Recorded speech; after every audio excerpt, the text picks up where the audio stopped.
Hakuna Matata. Vuoi dire senza pensieri?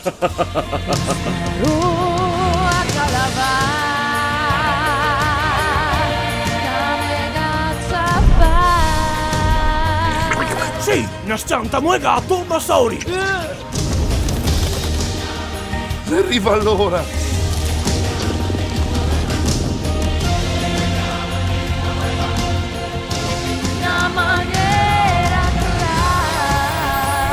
Ricordate, Ikatesi, Atesime fiore, unico e vero re.